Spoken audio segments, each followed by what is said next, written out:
Depuis le début de l'année, les traitements antirétroviraux, ARV, manquent dans les centres de traitement ambulatoires, CTA, du pays. Les associations des personnes vivant avec le VIH/SIDA, VI, évoquent une rupture totale des stocks.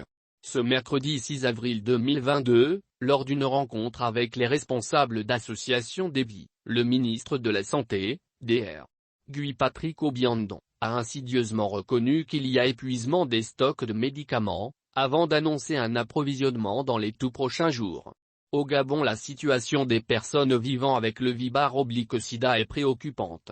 La rupture des ARV ou de certaines molécules intégrant le protocole thérapeutique des VI présente de nombreux enjeux. L'interruption du traitement affaiblit le système immunitaire des VI et les expose à des maladies opportunistes et toutes sortes de pathologies. À côté de cela, il y a que les VI devront passer des examens de charge virale et de génotypage pour déterminer le nombre de CD4 dans l'organisme. Des examens coûteux au Gabon.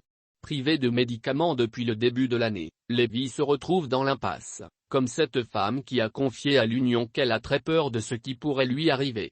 Mais ce jeudi 6 avril, lors de la rencontre avec les responsables d'associations des VI, le ministre de la Santé, le Dr. Guy Patrick Obiandon a plutôt laissé entendre qu'il n'y a aucun danger majeur pour les patients. En effet, selon lui, il ne s'agit pas d'une rupture des ARV mais plutôt d'une rupture de certaines molécules découlant du protocole de prise en charge antirétrovirale du VIH et du SIDA.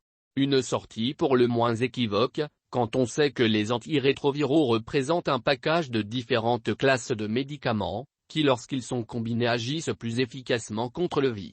Qu'à cela ne tienne, le membre du gouvernement reconnaît qu'il y a épuisement de stock de certaines molécules indispensables au traitement des VIH au Gabon. Il a par ailleurs invité la Direction générale de la prévention du sida, DGPS, et le programme de lutte contre les infections sexuellement transmissibles et le VIH/SIDA, PLIST, à poursuivre le traitement avec le Bactrim 960 mg en l'absence des molécules manquantes afin de lutter contre la baisse de CD4. Il s'est également voulu rassurant en annonçant qu'une commande d'ARV est en cours. Les stocks d'ARV seront approvisionnés dans les tout prochains jours, a-t-il dit.